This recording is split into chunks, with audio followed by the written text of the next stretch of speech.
Paramedics, firefighters, cops, what is the weirdest thing you've come across during a call?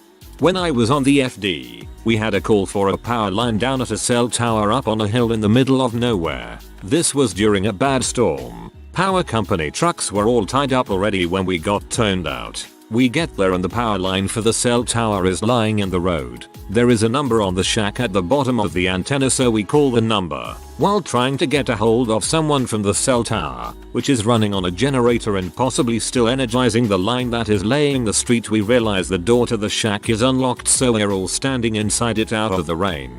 The assistant chief is on his phone talking to some guy about the antenna, and all of a sudden he goes pale white, like a ghost, then walks out the door into the rain and tells us all to get out. Turns out the guy on the phone had told him that whatever happens, don't go in the shack because it is infested with brown recluse spiders that are attracted by the warmth. Everyone was crapping bricks when they heard that. Sorry if I rambled. I'm well into a nice bottle of rye.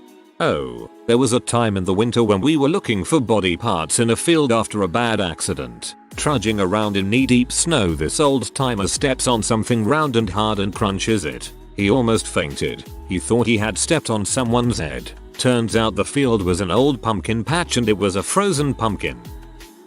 My uncle was an EMT and fire captain for a while. He does some different training type stuff now, which means he doesn't go out on calls much anymore. Anyway, his weirdest story was about two guys who got killed by a farmer. His firehouse was on the border of a suburban farming community, so with there being a lot of land, people would go ride dirt bikes and motocross bikes. These two guys liked to jump some dirt piles or what have you on this one farmer property, and he didn't like it. He tried to get them to stop in various ways, but finally he had enough of it. He one day put up in a clearing open pathway a thing of high test fishing line or something like that between two trees. One of the guys on a motorcycle came through at head level and didn't get his head taken off, but the line seriously cut into his neck and he ultimately bled out and died. My uncle was the one who was called to the scene to try and save him, but he was pretty much dead when he got there. He says that call has always sort of bugged him because it was a younger kid, 20 something, and it was such a cruel way for the farmer to deal with his problem.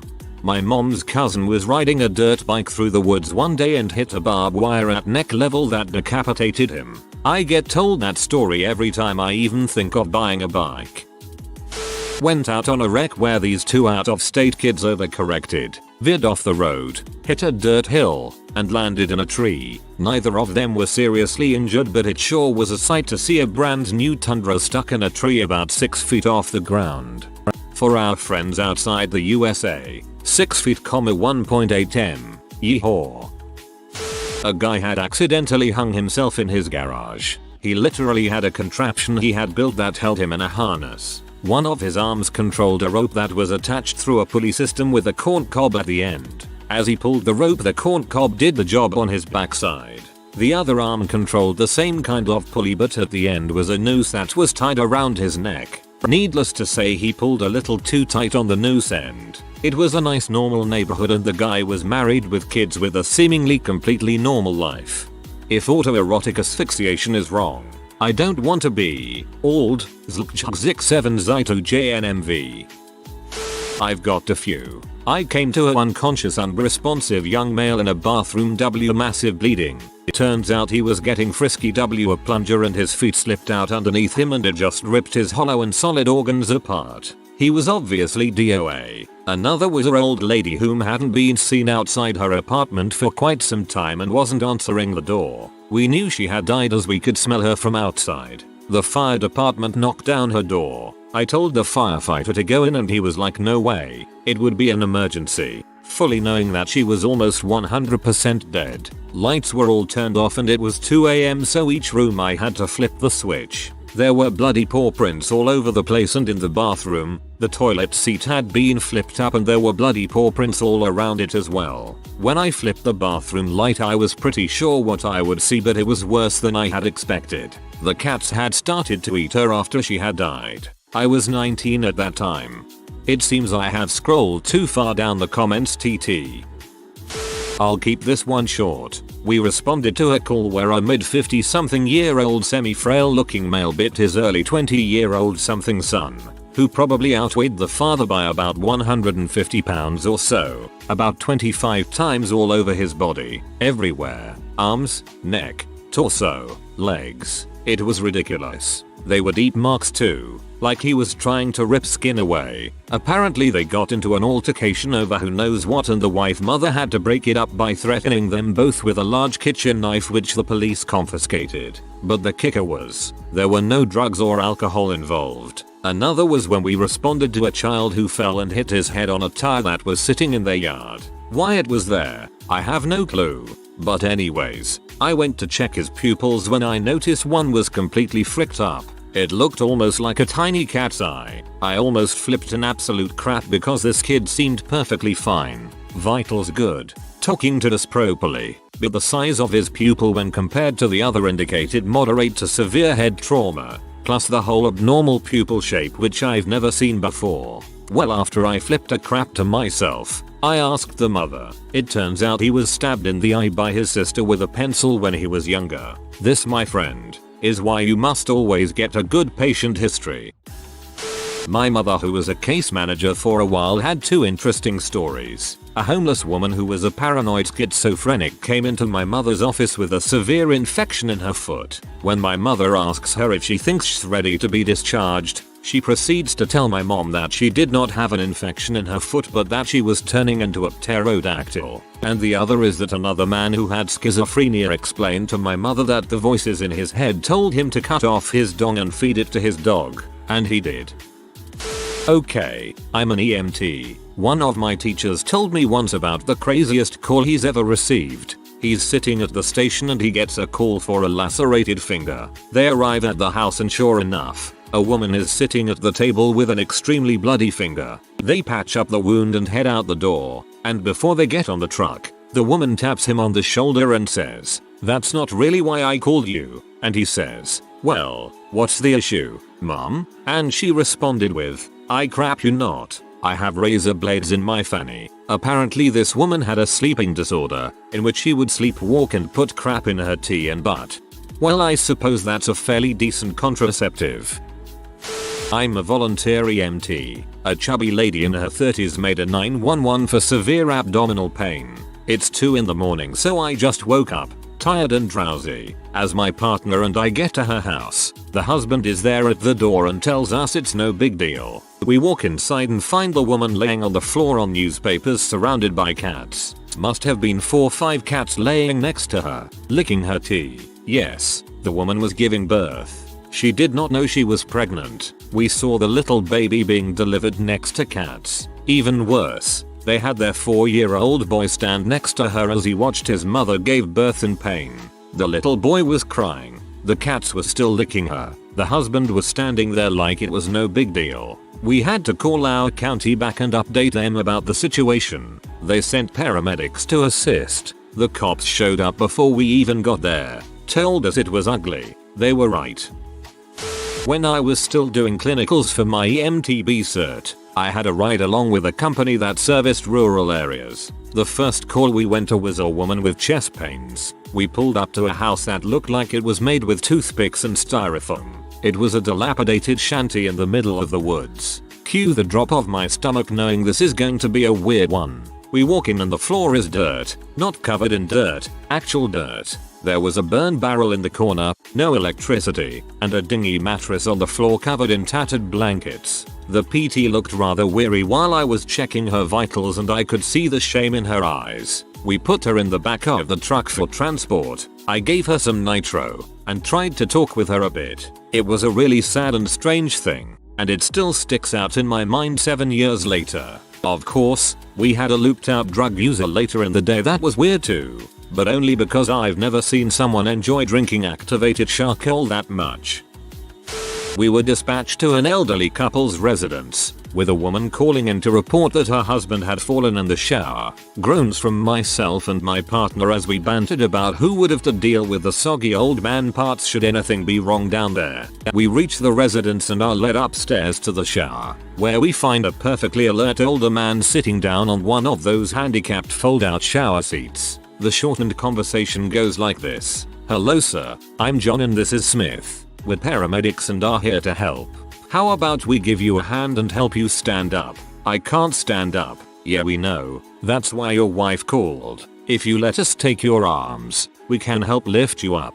No son, you don't understand. I can't stand up. Take a look at the seat and you'll see what I mean. The construction of this particular shower seat was several wooden slats arranged horizontally, with the attachment points of hinges that could swivel just slightly. When the poor guy fell backwards in the shower, he plopped down with such force that the slats opened side to side, allowing just enough space for his nutsack to squeak through, after which the slats promptly snapped back into place, firmly binding him to the chair. We tried to open the slats again, but that only succeeded in applying pressure on things which obviously did not want to be pulled on at that moment. Eventually we called for an engine company, who extricated the poor guy by cutting off the entire seat, which is how he was transported. Never did get to find out how things ended up for him. All emergency response jobs and medical jobs are no longer on my list of fallback positions. Thanks everyone. A real team effort to ensure that if anyone needs to count on me for any medical problem, I will just start vomiting in the corner. LOL, if that's how YUO feel, I strongly suggest you do not ever try and take a look at a car accident on the side of the road when you drive by. You may get much more than you bargained for. As a volunteer firefighter, I can say I've seen something that is now forever implanted into my brain. While I was in the app bay, doing my training and learning the rigs and whatnot, when I hear this banging on the roll-up doors, I run over, open it up, and these guys start saying, "Help my friend. He's bleeding, man. Hurry up." So I run inside, tell the paramedics. They go outside, while I grab the gurney, and when I get there, I notice a younger guy probably in his early 20s with a blood-soaked crotch. I begin to think to myself, now why on earth is there blood all over this guy's pants, right in that region? LOL. So we get him on board, cut his pants off, and look down there. Apparently he went to sit on his drummer's stool, the seat rocked off, and he sat straight down onto the metal pole, which then pierced through his scrotum and left his testes hanging out. Pretty gnarly. Luckily he was taking it like a champ. Props to him for that. It musta hurt like balls. Well, he had his hands in his pants the whole time. When we cut the pants off, his fingers were actually inside his scrotum. He didn't know that his nuts were hanging out, or that there was another hole down there. Basically all we did was grab some gauze, place it all down there, not inside, and just drove him with his hand in his nuts. LOL. I thought that was for me, but interesting anyways. LOL. I'm a UK firefighter. One time I had the unluckiest guy. He was a raging alcoholic, and he decided he wanted to end it all by throwing himself from the top of the hospital. So he jumps off, but misses the floor. He hits another roof. So dazed he tries to aim for some metal railings in the hope of impaling himself. He jumps again. Overcompensated for this jump due to previous failed attempt, he hits the wall on the other side and slides down into an open sewer outlet. Still alive, as it was one of my first days on the job, I was sent in to get him. It's not easy to reason with a drunk homeless guy. He literally cannot kill himself, Will's knee deep in crap and pee. Good times. I had a guy once who accidentally got shot in the butthole with a spear gun. The spear entered about 2.5 feet into his body. He was alive and laughing. Another time a lady on her way to a hot date was shaving her vag while driving in order to save time. Seems legit. Well, she swerved into the bushes and crashed her car about 30 feet deep into the woods. Swerved into the bushes. LOL. Once we responded to a call. African American child, 4 years old, severe burns on face and shoulders. Turns out his mom had been cooking chicken wings and he reached up and grabbed the pan and pulled it down. Grease burns everywhere. So, we say we're responding and our eater is 15 minutes. Not 5 minutes pass. Dispatch. 301. 301. Go ahead. Mother reports having applied mustard to baby's burns. A wives' tale in the south. Acknowledged dispatch. 5 more minutes. Dispatch. 301. 301. Go ahead. Mother said the child didn't like the mustard, so she washed it off and applied ketchup. Aside, he muttered she won't stay on the dang phone for me to tell her no. At this point, my partner snapped back on the radio. 301. Dispatch. Go ahead. 301. 301 wants to know if mother is trying to turn baby into a hot dog. Over. Laughed my butt off until we actually saw the poor little bastard. He looked horrible, all burned and condimented. Some people are just too stupid to have children. Yeesh.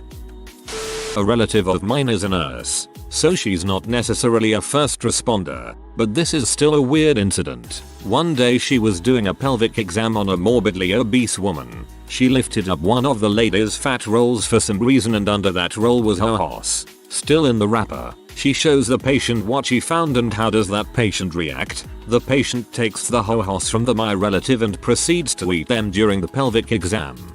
Being unaware that there is food on your person due entirely to your level of obesity should be grounds for entry into a mandatory weight loss program. I did a ride along with a police officer once. I was with him from 3:30 to about midnight. The first call of the evening was to a lacrosse game. A player had sustained serious injuries. When we got there, the paramedics had already arrived and were dealing with the player. The kid's femur had snapped and punched off the skin. The bone was jammed deep into the dirt, and the kid was in a position where all of his weight was on the snapped femur. Sort of like a half kneel half sit. He used his lacrosse stick to balance. The bone was maybe 3 inches into the ground. Very little blood. Some muscle tissue. I threw up. Eventually the paramedics sedated the kid because he would scream when they tried to move him. Just awful. I went to college for natural resources law enforcement. Didn't really learn much, but we heard many stories of our professors' past experiences. So here is one of the weirdest. He was working in a state park in northern Ohio at the time. He got called to the restrooms by an older lady who said that she had seen a man sneak into the women's bathroom and hadn't seen him come out yet. His partner and him went and checked it out, and there was no one to be seen. They came back out and asked the lady if she was sure that he hadn't came out yet, and she said that she was positive. They went back in just to make sure, and they took a look into the toilets. They were the outhouse style bathrooms, and there the man was waist deep in crap, covered head to toe in it. I remember a news article about a guy who did this in some outdoor bathrooms at the bottom of a hiking trail. He said he went down there so he could get pictures of girls going to the bathroom. Messed up, man. A friend of mine came and talked to a few of my friends about drug abuse. He is a former cop. He told us a story about how a man on PCP got into a dispute with his wife, and eventually escalated to him ripping off his own manhood with his bare hands. They took him to the emergency room, all the while assuring him, as he requested, that nobody else would touch his manhood until they got him into surgery. I have a friend who is a paramedic, and he got called out to a situation in a trailer park. 16-year-old girl won't tell about the condition. He comes in and finds her with her pants down, white washcloth covering her junk. Long story short, her boyfriend gave her crabs, and with her 16-year-old, carnally repressed, trailer trash influenced mind, she thought it was a good idea to spray Raid all over her junk. Red swollen genitalia, oozing some sort of pus-like discharge. I don't remember what all he did for her other than put her on ice while taking her to the hospital, and the only thing he heard afterwards was that something had to be drained when the doctors took her in. Oh god. That stuff is dangerous if you just spray it in the air around you. I'm none of those things, but my bro is a cop and his wife is an EMT. One of my close friends is an EMT as well, so I've heard a few stories. One of the first stories I heard from my brother was during his first month on the job. They got called out to this guy who was walking around with a gun, talking about killing himself. Several cops get there and have weapons drawn in case he points it at them or anyone, but he just keeps it on himself, yelling. Well, he finally pulls the trigger, no shot goes off. Then he does it again, no shot. Again, no shot. Then like the 4th or 5th time he finally gets the gun to fire and doesn't hit himself well enough to kill himself, only blow off half his face and still be alive. I guess that's not funny, but it was a heck of a story for his first not generic call. My EMT friend told me about a guy they had a call for that ended up having a celeb stuck up his butt. They were totally professional, no laughing or anything, all the way to the hospital with the thing running in the ambulance. They kept it together. They get to the hospital and the first thing the doctor says is, does he want me to take it out or just change the batteries, and they all lost it.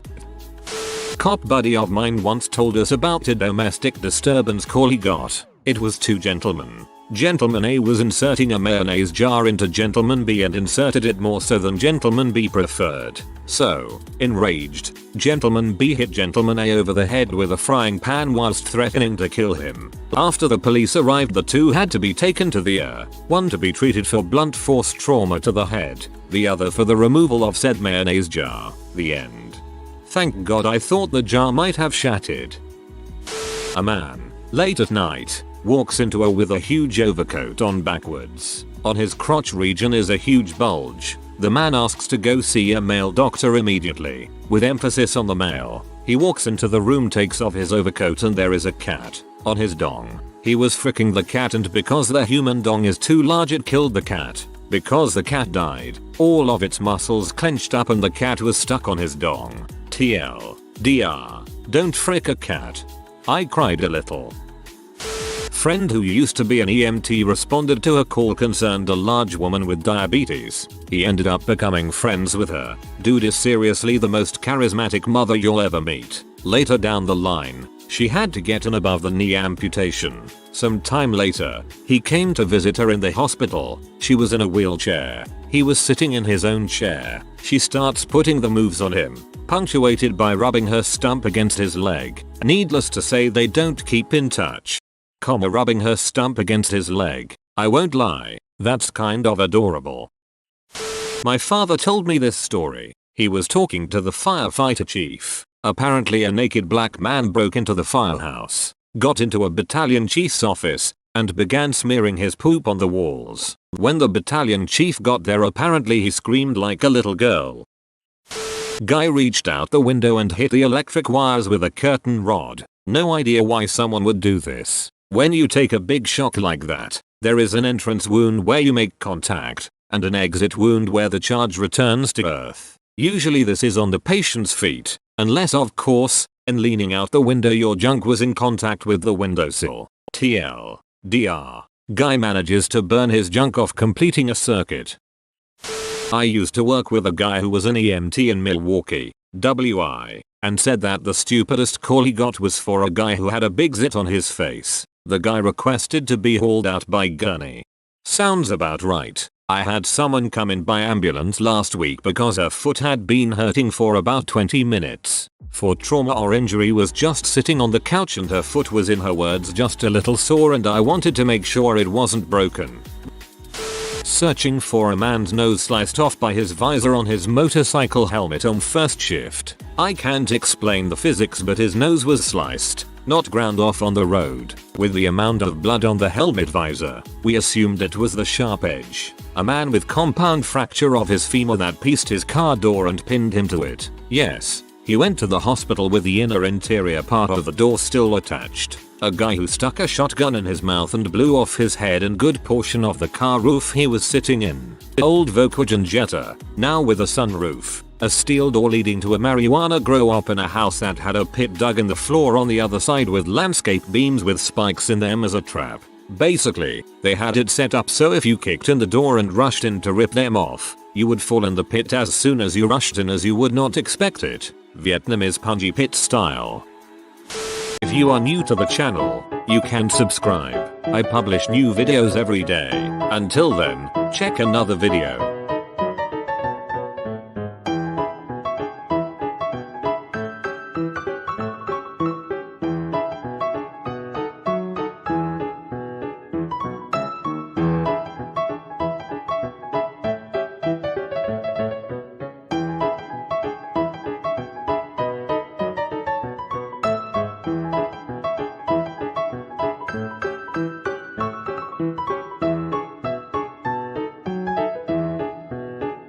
Bye for now.